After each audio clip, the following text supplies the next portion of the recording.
हरे कृष्णा। दोस्तों, यह पौराणिक कथा आपने कभी पहले सुनी नहीं होगी। यह कथा श्री हरि नारायण विष्णु जी से जुड़ी हुई है।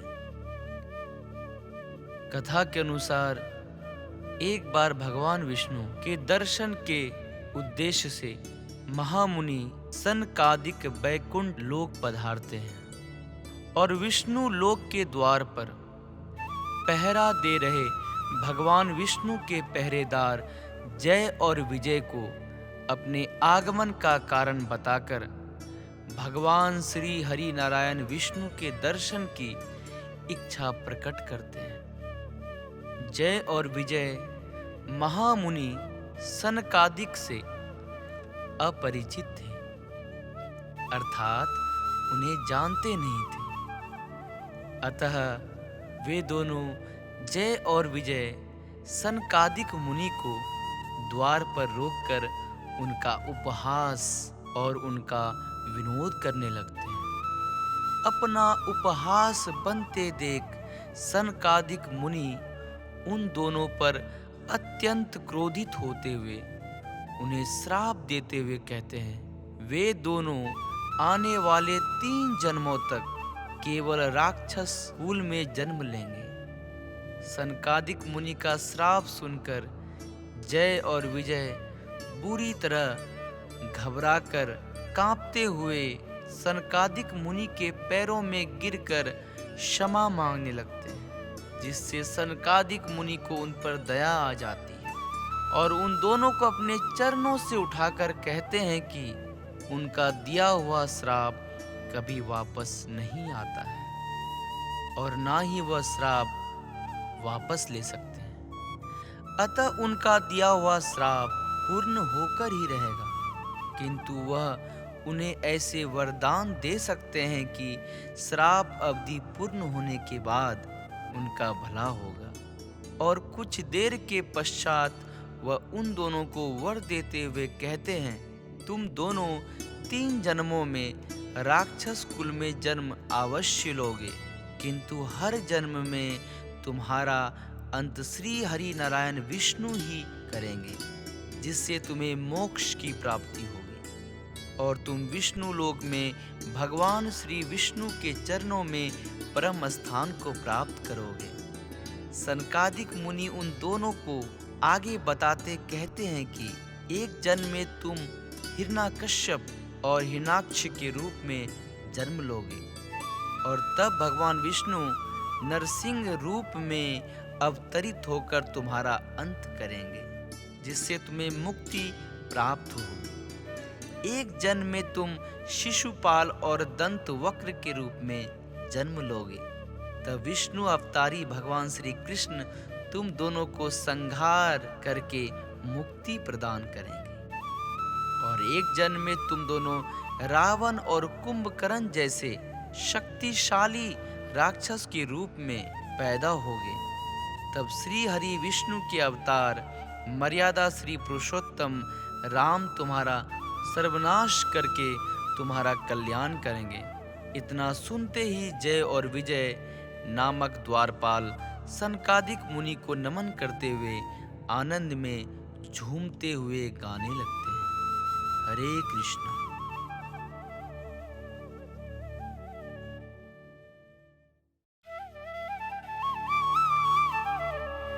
हरे कृष्णा। प्यारे दोस्तों, बात उस समय की है जब वनवास काल में अत्यधिक गर्मी होने के कारण माता सीता जी और प्रभु रामचंद्र जी को एक दिन बहुत तेज प्यास लगती है। प्रभु श्री राम अपने चारों ओर देखते हैं तो दूर दूर तक उन्हें वन ही वन दिखाई देता है। पानी का कहीं नामो निशान नजर नहीं आता है। इधर प्यास के कारण माता जानकी बुरी तरह व्याकुल हो रही होती है। तब श्री रामचंद्र जी वन देवता से प्रार्थना करते हुए कहते हैं, हे वन देवता, इस वन में जहां भी जल उपलब्ध हो वहां की मार्ग सुझाने की कृपा करें। इतनी प्रार्थना करते ही वहां पर एक मयूर प्रकट होता है, जो प्रभु राम को नमन करते हुए वहां से थोड़ी दूर पर एक जलाशय होने के बारे में बताकर उन्हें अपने पीछे आने की विनती करता है। किंतु वो अगले पल ये भी कहता है, प्रभु आप मार्ग से चलकर जाएंगे और मैं उड़कर जाऊंगा। इसमें कहीं आप मार्ग भटक ना जाएं, इसलिए आकाश में उड़ते हुए मैं अपना एक पंख धरा पर बिखेरता हुआ जाऊंगा। उसके सहारे आप सहज और सरल ढंग से जलाशय तक पहुंच जाएंगे। प्रभु श्री राम जानते थे कि मयूर के पंख समय आने पर अपने आप ही उसके शरीर से अलग होकर बिखर जाते हैं, और यदि बिना समय कोई और या स्वयं मयूर ही अपने पंख निकालकर बिखेरता है तो उसकी मृत्यु हो जाती है। प्रभु राम इस सत्य को मयूर से स्पष्ट कर देते हैं। इस पर मयूर कहने लगता है कि हे तारनहारे, यदि आपकी सेवा करते हुए मैं मृत्यु को प्राप्त हो जाता हूँ तो समस्त संसार में मुझसे बड़ा बड़भागी और भाग्यशाली कौन होगा। मेरा तो जीवन ही धन्य हो जाएगा। और अंत में वही होता है। जलाशय तक पंख बिखेरते हुए पहुंचने पर मयूर अंतिम सांसें लेने लगता है। तब श्री राम जी मयूर के शीश पर हाथ रखकर उसे मुक्ति प्रदान करते हुए कहते हैं, मेरे लिए तुमने अपने जीवन को त्याग किया है, उसका ऋण द्वापर में मैं जब कृष्ण का अवतार लूंगा तो तुम्हारे पंखों को अपने शीश पर धारण करके अवश्य उतारूंगा। इसलिए भगवान श्री कृष्ण के मुकुट को मयूर पंखों से सुशोभित किया जाता है। हरे कृष्णा।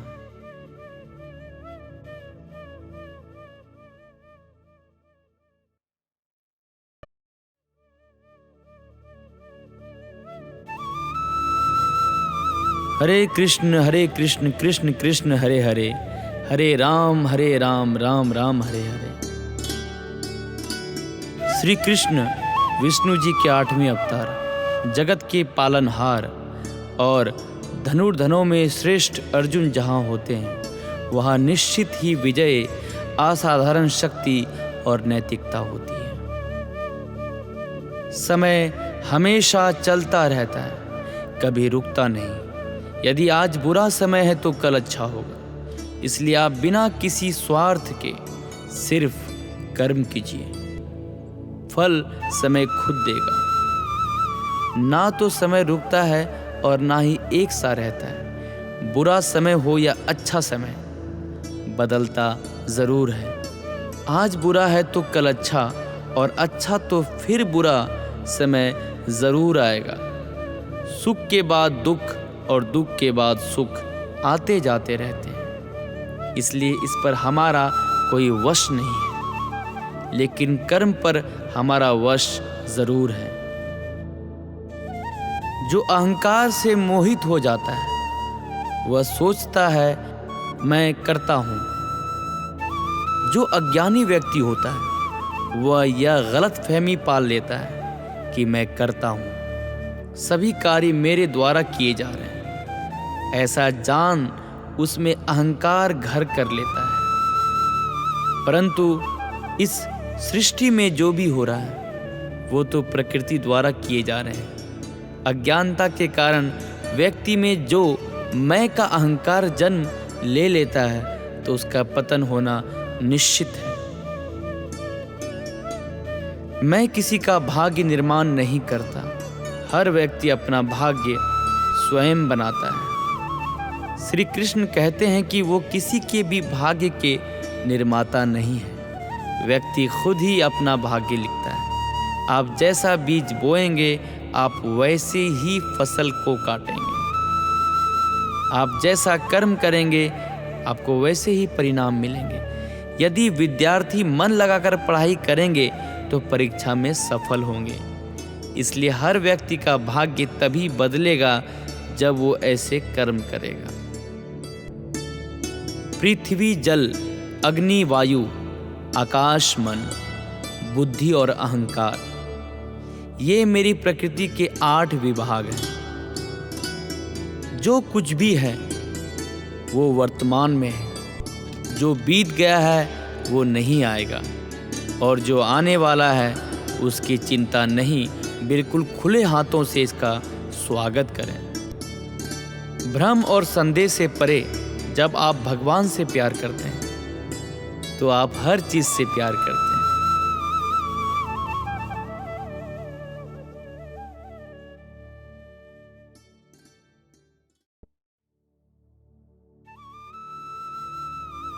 हरे कृष्ण कृष्ण कृष्ण हरे हरे, हरे राम राम राम हरे हरे। मन को एकाग्र करना जरूरी है, बस थोड़े से प्रयास और अभ्यास की जरूरत है। मेरे लिए ना कोई घृणित है और ना ही कोई प्रिय, ना कोई निर्धन है और ना कोई धनी। बस जो व्यक्ति भक्ति भाव के साथ मुझे याद करते हैं, मैं उनका हूं और वो मेरे। श्री कृष्ण उन्हीं के हैं जो श्री कृष्ण के हैं। भगवान तो बस प्रेम भक्ति के भूखे हैं। जो भी उनकी भक्ति में लीन होता है, जो भी प्रेम से उन्हें याद करता है, वो सदैव उसका कल्याण करते हैं। चाहे तुम कुछ भी कर रहे हो, मैं हमेशा तुम्हारे साथ और तुम्हारे आसपास रहता हूँ।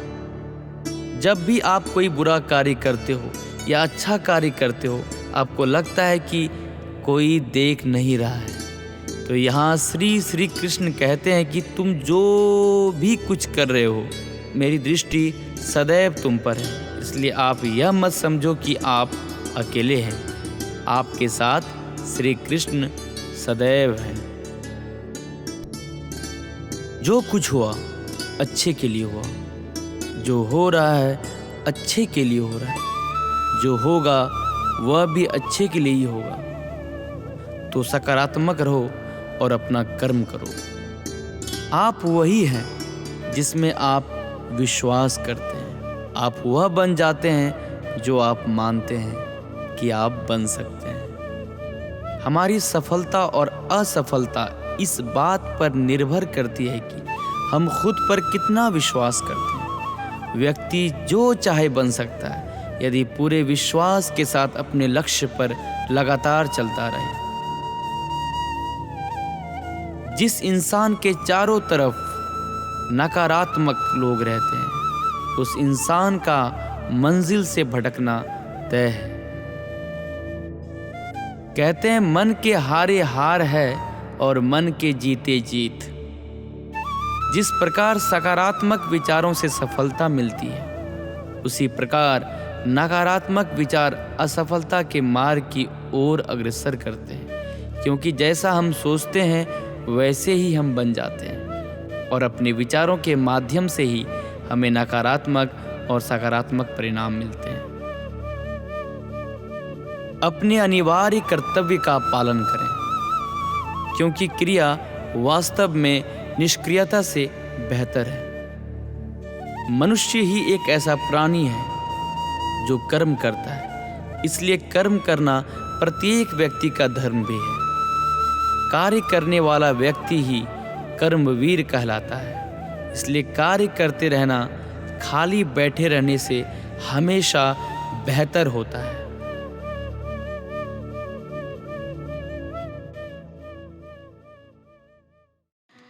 हरे कृष्णा। आइए जानते हैं द्रौपदी की चीरहरण की कथा। जब युधिष्ठिर ने द्रौपदी को भी दांव पर लगा दिया और हार गए, तो द्रौपदी के केश पकड़कर घसीटते हुए राजसभा में ले आए। द्रौपदी पतिव्रता थी। उसने प्रतिज्ञा की और कहा, हे दुष्ट दुशासन, तुमने मेरे केश को छुआ है, इसलिए इन केशों को तुम्हारे हृदय के खून से जब तक धो नहीं लूँगी तब तक ये केश खुले ही रहेंगे, मैं इनको बांधूंगी नहीं।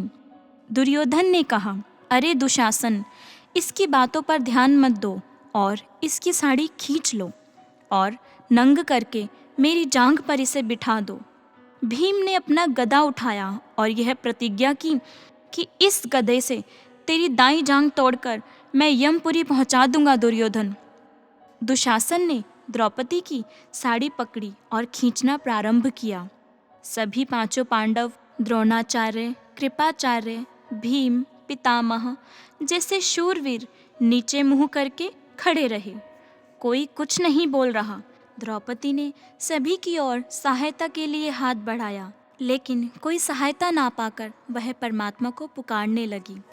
द्रौपदी की आंखों से आंसू की धारा बहने लगी और कहती है, जिसका कोई नहीं होता, जो दीन है, असहाय है, कमज़ोर है, अनाथ है, उनके सहायक स्वयं भगवान ही होते हैं।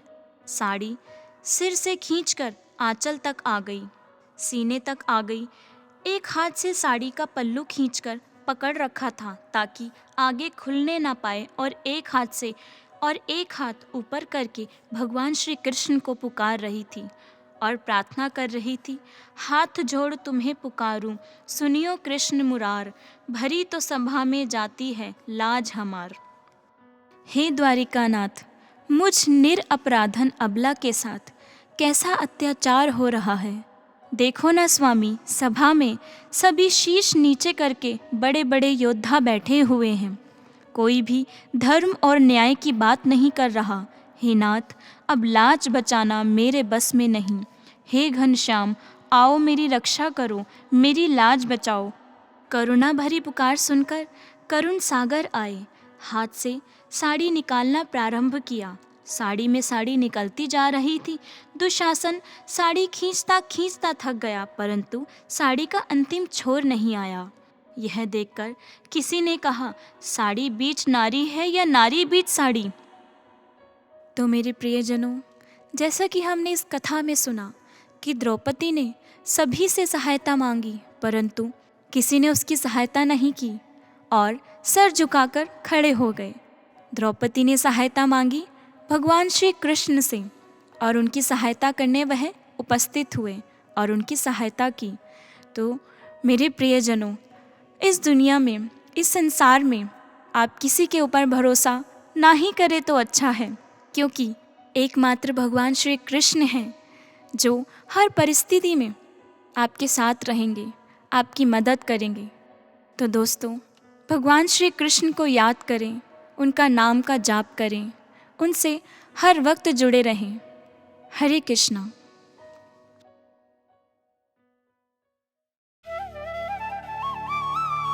हरे कृष्ण कृष्ण कृष्ण हरे हरे, हरे राम राम राम हरे हरे।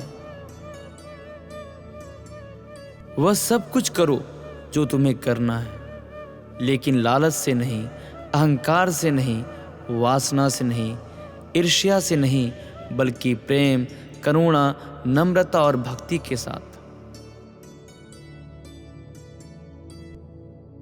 कार्य करने की नियत का उल्लेख करते हैं। जब किसी भी कार्य को करने में अगर लालच होगा, बेईमानी होगी, जलन होगी, तो वो काम ना तो सही होगा और ना ही उसके परिणाम फलदायी होंगे।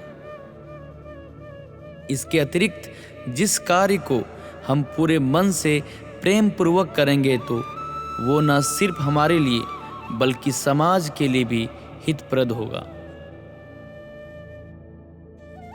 नरक के 3 द्वार, काम, क्रोध और लोभ। जो व्यक्ति कामी प्रवृत्ति का होता है, जिसके मन में लोभ होता है और जो अत्यधिक क्रोधी स्वभाव का होता है, उसके लिए नरक के द्वार सदैव खुले होते हैं। ऐसे व्यक्ति को तो सिर्फ नरक में ही जगह मिलती है। मैं ही सृष्टि का आदि, मध्य और अंत हूँ। भगवान श्री कृष्ण ही इस सृष्टि के पालनहार हैं। वही इस संसार की शुरुआत थे, वही मध्य और वही अंत होंगे। जो आप चाहते हैं उसके लिए नहीं लड़ते हैं, तो जो खोया उसके लिए मत रो। मनुष्य सब कुछ चाहता है, पर सब कुछ उसे नहीं मिल सकता। आपको जो नहीं मिला उसके लिए पश्चाताप मत करो, और जो आपसे खो गया है, जो आपसे अलग हो गया, उसके लिए निराश भी मत रहो। मैं सभी प्राणियों के हृदय में स्थित आत्मा हूँ। मैं सभी प्राणियों का आदि, मध्य और अंत भी हूँ। हर व्यक्ति श्री कृष्ण से जुड़ा है और श्री कृष्ण हर व्यक्ति से जुड़े हैं। वही हमारे आदि, मध्य और अंत है।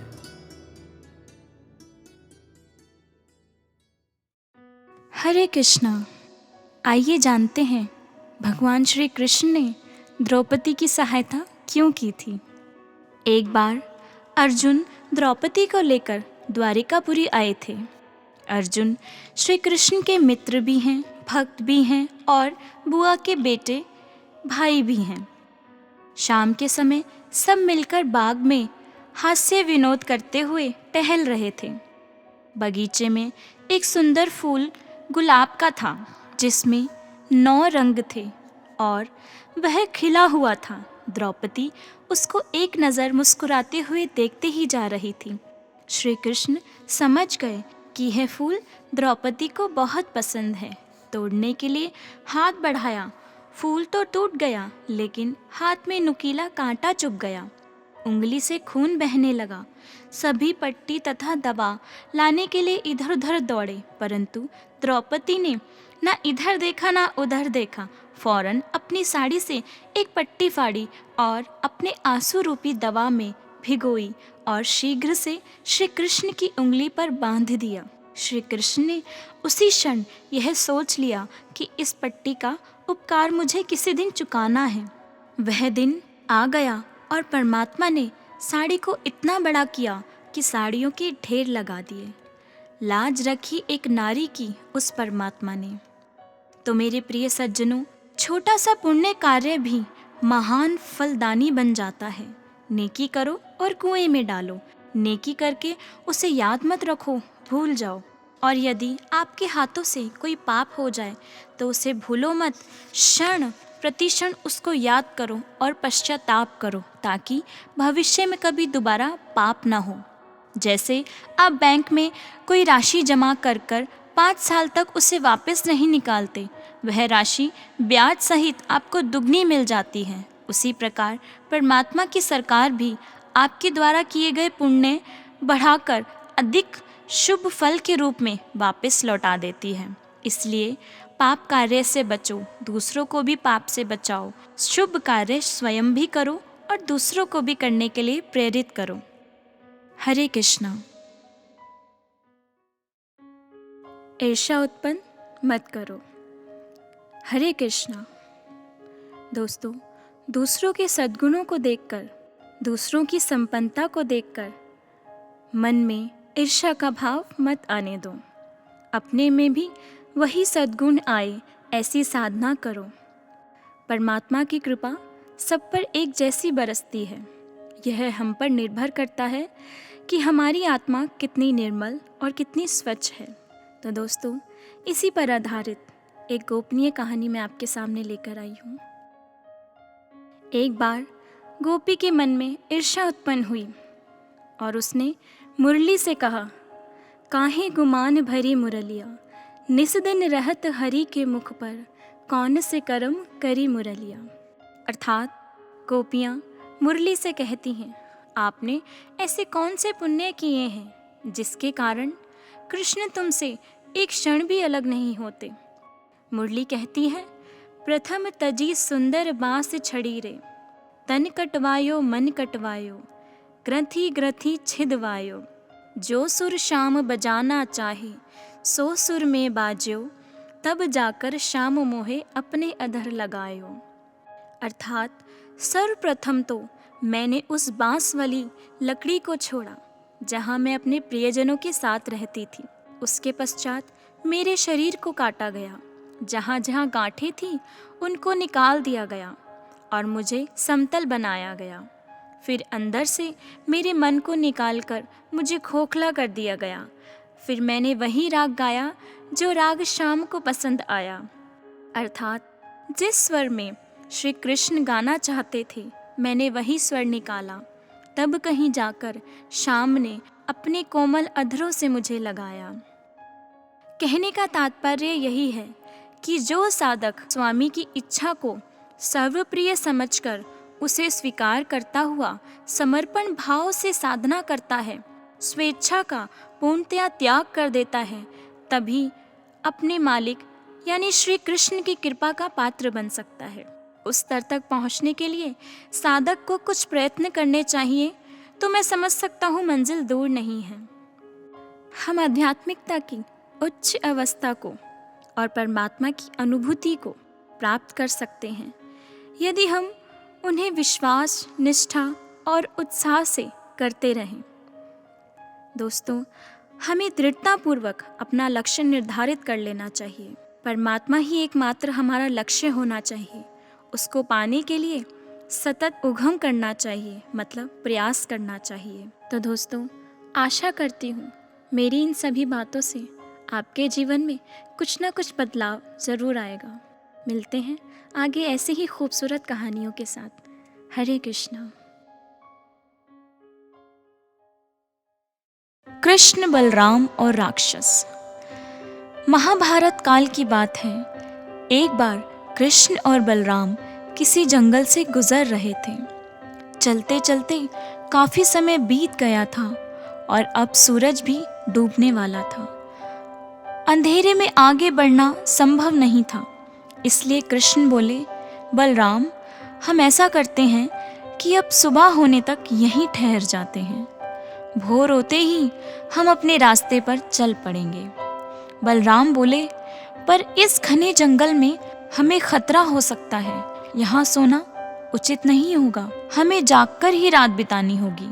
अच्छा, हम ऐसा करते हैं कि पहले मैं सो जाता हूँ और तब तुम पहरा देना, और फिर जैसे ही तुम्हें नींद आएगी मुझे जगा देना, तब मैं पहरा दूंगा और तुम सो जाना। कृष्ण ने सुझाव दिया। बलराम तैयार हो गए। कुछ ही पल में कृष्ण गहरी नींद में चले गए। तब बलराम को एक भयानक आकृति उनकी ओर आती दिखाई दी। वो कोई और नहीं, वह राक्षस था। राक्षस उन्हें देखते ही जोर से चीखा और बलराम बुरी तरह डर गया।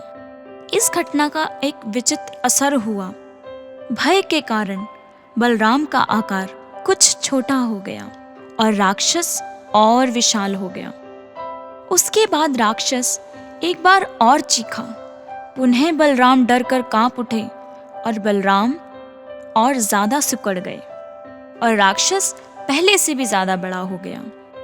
राक्षस धीरे धीरे बलराम की ओर आगे बढ़ने लगा। बलराम पहले से भी ज्यादा भयभीत थे और उस विशालकाय राक्षस को अपनी ओर आता देख जोर से चीख पड़े, कृष्ण! और चीखते ही वह मूर्छित हो पड़े। बलराम की आवाज सुनकर कृष्ण उठे। बलराम को वहां देखकर उन्होंने सोचा कि बलराम पहरा देते देते थक गए और सोने से पहले उन्हें आवाज दे दी। अब कृष्ण पहरा देने लगे। कुछ देर बाद वही राक्षस उनके सामने आया और जोर से चीखा। कृष्ण जरा भी नहीं घबराए और बोले, बताओ तुम्हें क्या चाहिए, क्यों चीख रहे हो? इस बार भी कुछ विचित्र घटना हुई। कृष्ण के साहस के कारण उनका आकार कुछ बड़ा हो गया और राक्षस का आकार छोटा हो गया। राक्षस को पहली बार कोई ऐसा मिला जो उससे डरा नहीं। घबराहट में पुनः कृष्ण पर जोर से चीखा। इस बार भी कृष्ण नहीं डरे और उनका आकार और बड़ा हो गया, जबकि राक्षस पहले से भी छोटा हो गया। एक आखिरी प्रयास में राक्षस पूरी ताकत से चीखता है, पर कृष्ण मुस्कुरा उठते हैं और फिर से बोले, बताओ तो तुम्हें क्या चाहिए? फिर क्या था, राक्षस सिकुड़कर बिल्कुल छोटा हो गया और कृष्ण ने उसे हथेली में लेकर अपनी धोती में बांध लिया और फिर कमर में खोस कर रख लिया। कुछ ही देर में सुबह हो गई। कृष्ण ने बलराम को उठाया और आगे बढ़ने के लिए कहा। वे धीरे धीरे आगे बढ़ने लगे। तभी बलराम उत्तेजित होते हुए बोले, पता है कल रात क्या हुआ था? एक भयानक राक्षस हमें मारने आया था। रुको रुको, बलराम को बीच में ही टोकते हुए कृष्ण अपनी धोती में बंधा राक्षस निकालकर बलराम को दिखाते हुए बोले, कहीं तुम इसकी बात तो नहीं कर रहे हो? हाँ, ये वही है, पर कल जब मैंने इसे देखा था तो यह बहुत बड़ा था। ये इतना छोटा कैसे हो गया? बलराम आश्चर्यचकित होते हुए बोले।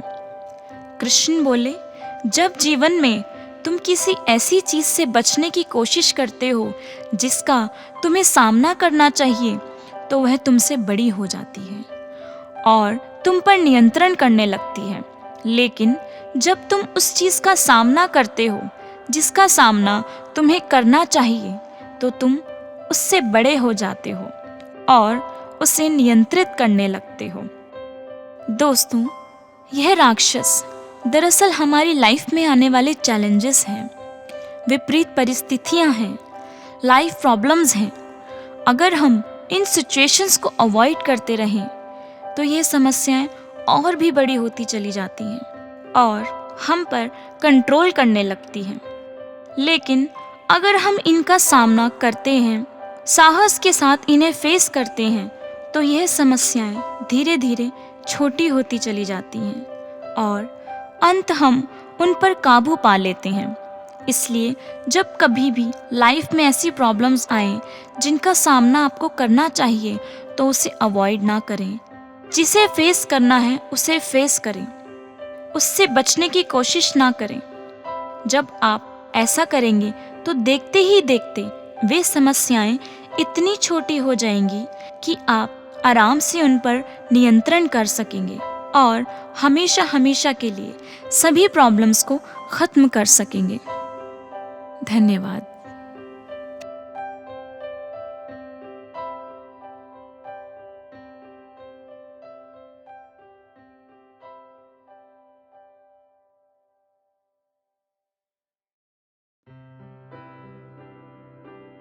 श्रीमद् भागवत गीता हिंदुओं के पवित्र ग्रंथों में से एक है। महाभारत के अनुसार कुरुक्षेत्र युद्ध में भगवान श्री कृष्ण ने गीता का संदेश अर्जुन को सुनाया था।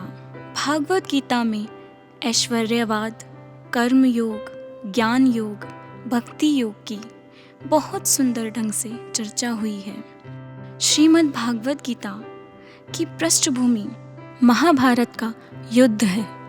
जिस प्रकार एक सामान्य मनुष्य अपने जीवन की समस्याओं में उलझकर परेशान हो जाता है और जीवन की समस्याओं से लड़ने की बजाय उससे भागने का मन बना लेता है, उसी प्रकार अर्जुन, जो महाभारत के महानायक थे, अपने सामने आने वाली समस्याओं से भयभीत होकर जीवन और क्षत्रिय धर्म से निराश हो गए थे।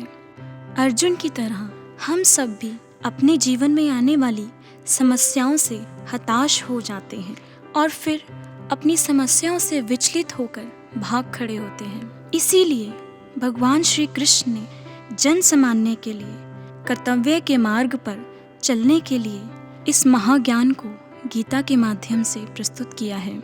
इसी प्रकार गीता के आगे के अध्याय आपके साथ बांटते रहेंगे।